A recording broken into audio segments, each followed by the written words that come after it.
90년대 신승훈 등 레전드 스타들을 제치고 신인가 수상을 받았던 가수 이범학을 기억하시나요? 노래 이별 아닌 이별로 많은 사랑을 받았던 가수인데요. 한창 인기가 많았을 당시 일주일에 1톤 트럭 하나 분량의 펠레터를 받을 만큼 그는 엄청난 인기를 끌었습니다.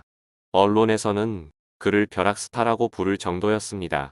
하지만 가장 빛나는 순간 그에겐 큰 시련이 찾아옵니다. 바로 조울증을 갑자기 앓게 된 것이죠. 그 조울증으로 정신병원 폐쇄병동에 입원하게 되고 일생에 가장 빛나던 때 그렇게 그는 아무것도 누리지 못하게 됩니다. 설상가상으로 이혼까지 하게 되고 생이별을 하게 된 아이가 보고서 몇 날 며칠을 울기도 했습니다. 모든 걸 포기하고 절망감에 휩싸여 있을 때 그에게 한 사람이 비처럼 다가옵니다. 벼락스타였다가 한순간에 끝없이 추락하게 된 이범학의 인생은 어떠했을까요? 어릴 때 이범학은 공부를 잘하는 평범한 학생이었습니다. 중학교 때는 반에서 1등만 했어요. 그때는 공부 욕심이 많아서 장래 판사를 꿈꿨죠. 그러다가 음악에 빠졌어요. 고등학교 2학년 때 밴드를 결성해 보컬로 활동하기도 했죠. 결국 이범학은 삼수 끝에 중앙대학교 철학과로 진학하게 됩니다. 굳이 철학과를 고집한 이유는 멋진 가사를 만들고 싶었기 때문이었어요.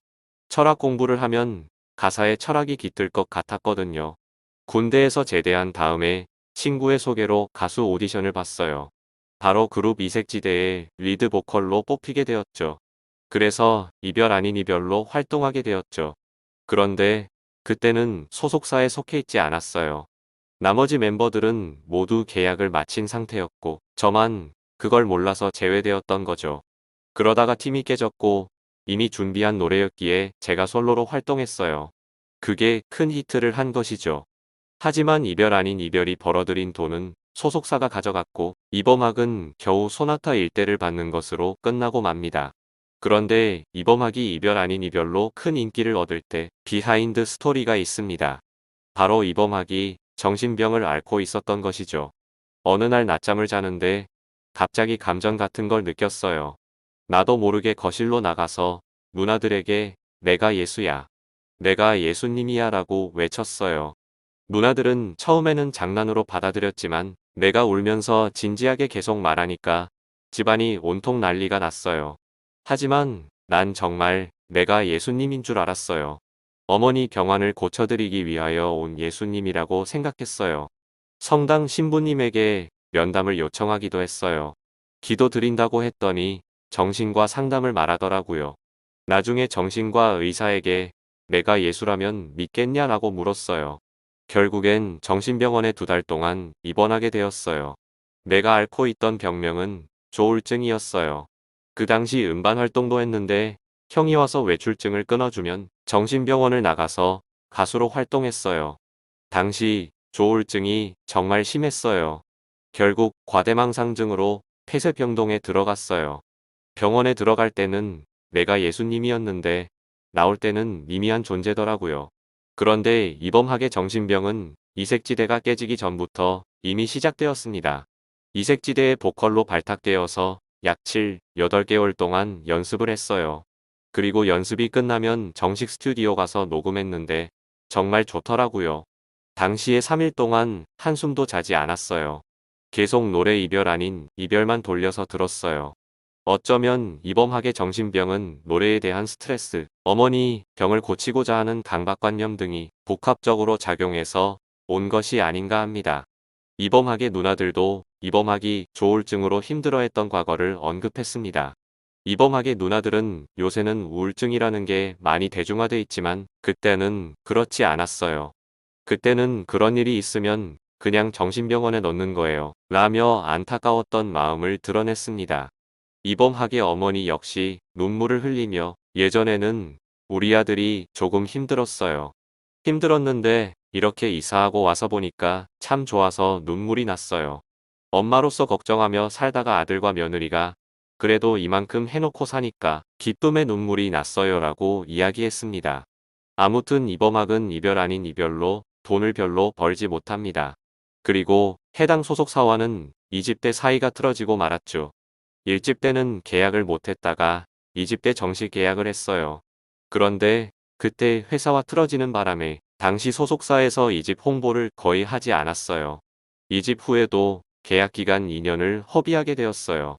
계약 기간이 끝난 다음에 다른 회사들을 알아봤는데 그 사이에 음악 시장이 크게 변했더라고요.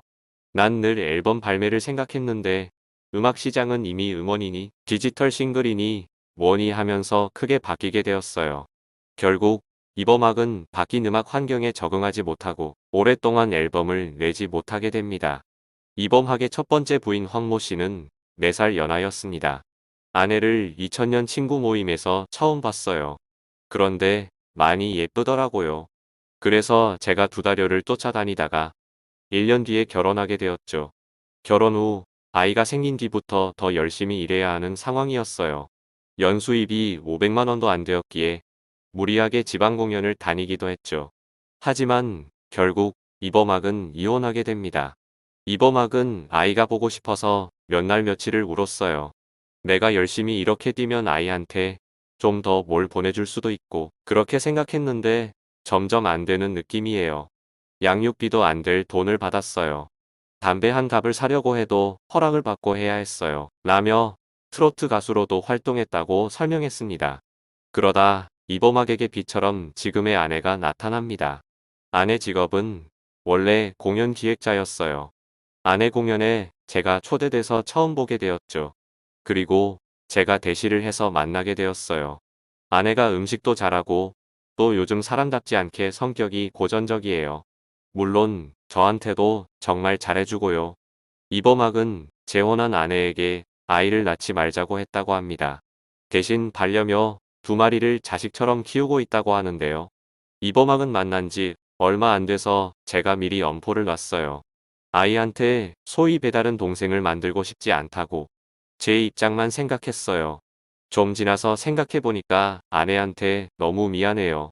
만에 하나 제가 먼저 하늘나라로 간다 그러면 이 사람은 남겨진 게 아무것도 없잖아요 라고 말하며 아내에게 미안한 마음을 드러냈습니다. 그러면서 농담 반 진담 반으로 나 오래 살 거야 라고 해요.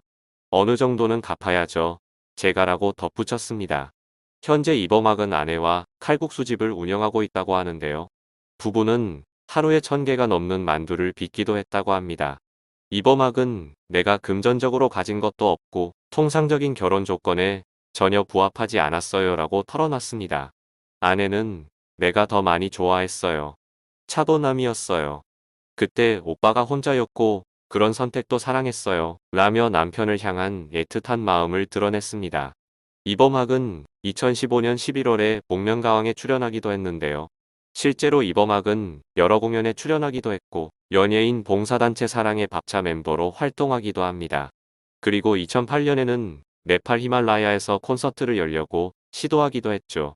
앞서 나온 이야기대로 이범학은 2008년에 이대발이라는 노래로 트로트 가수로 변신하기도 합니다. 삶을 포기하지 않고 살아온 그는 평생의 반려자를 만나 다시 성실하게 지내고 있습니다. 종종 방송에서 만나볼 수 있길 바라며 많은 시련을 겪은 만큼 앞으로도 가족과 함께 행복한 나날 보내길 바라겠습니다.